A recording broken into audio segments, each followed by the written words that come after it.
The disciples are also uncertain what to make of the testimony of Peter and John. Credibility is kind of getting a little weightier now. Look at verse 24. Certain of those who were with us went to the tomb and found it just as the women had said, but him they did not see. So, when the women come back and give the news of the empty tomb and the meeting with the angels, we get to see this little instance where Peter and John book it to the tomb, and I want to read it with you. Keep your thumb here in Luke. Flip over to John chapter 20 and verse 1. Now on the first day of the week, Mary Magdalene went to the tomb early, while it was still dark, and saw that the stone had been taken away from the tomb. Then she ran and came to Simon Peter and to the other disciple whom Jesus loved, and said to them, They have taken away the Lord out of the tomb, and we do not know where they have laid him.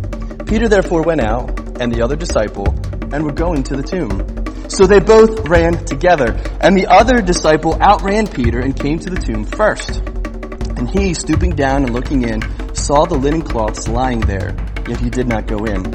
Then Simon Peter came, following him, and went into the tomb.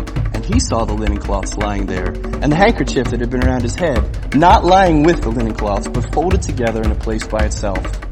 Then the other disciple who came to the tomb first went in also, and he saw and believed. For as yet they did not know the scripture, that he must rise again from the dead. Then the disciples went away again to their own homes. I love that John points out he got there first. It's kind of funny. Peter and I were running to the tomb. I was there first. And then when Peter finally came up behind, just so you know, I was a little bit faster than Peter. But that actually tells me something. They were so intrigued at what they were hearing that they didn't just take a little stroll to the tomb to see if it was true. It was all hands on deck. We got to get there as soon as possible. And Pete, if you're not as fast, I'm sorry. I need to get there and see if this report is true. This is not this civil stroll through the garden. They're going full speed ahead because everybody's on the edge of their seat to see what's going to happen next.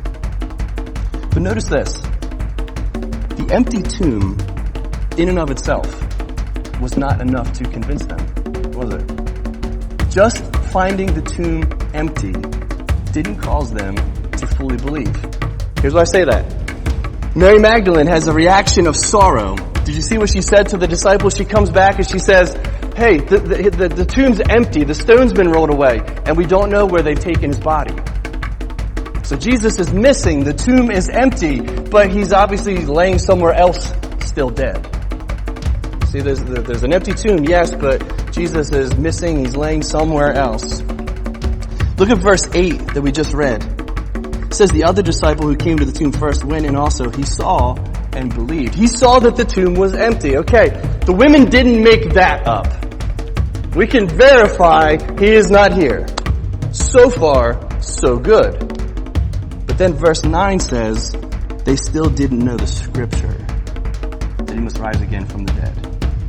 So John knew something was up. Something was happening. And reading it, it's pretty clear what's happening. But when he's there, it's progressive. He's getting to this place of being fully persuaded and fully believing. And right now, it seems he still doesn't believe that God's fulfilling his promises according to Scripture. They still didn't understand that this was God's faithfulness to fulfill what he had spoken. So jump back to Luke, to the road to Emmaus. Peter and John have been to the tomb. The women have been to the tomb. They've brought back their reports. They have the prophecies. They have the plain words of Jesus. And even after all that, our friends are not convinced. They're still sad. And they're still walking to Emmaus with heavy hearts. Church, can you see how biased our hearts are against God? Do you see how unbelieving we really are? I see in these men that we are naturally disposed to doubt God. And we are unbelieving by our very nature. Despite all those powerful, convincing, promising truths, these guys are not convinced. They're still walking and telling Jesus, yeah, there was that, and there was that, and there was that, and there was that, but it's still the third day, and we don't know where he is, and their hearts are heavy. We're born with a terminal case of doubt. We're born with a terminal case of unbelief. And I want to remind you that our Savior is not soft on this subject. He does not offer them his condolences, does he? Jesus doesn't say, "Oh, I am so sorry for your loss. It must be very hard what you're going through." He upbraids them. He rebukes them. He calls them fools. You're so slow to believe the gospel. In Mark 16:14, we read, "Later, he appeared to the 11 as they sat at the table, and he rebuked their unbelief and hardness of heart, because they did not believe those who had seen him after he had risen." Jesus isn't indifferent to unbelief. He's rebuking them, and he's angry with them. He's upset with how slow they are to believe God. It's like the Israelites in the Exodus, isn't it? So slow, so backward to trust the good and faithful God who had done so much for them.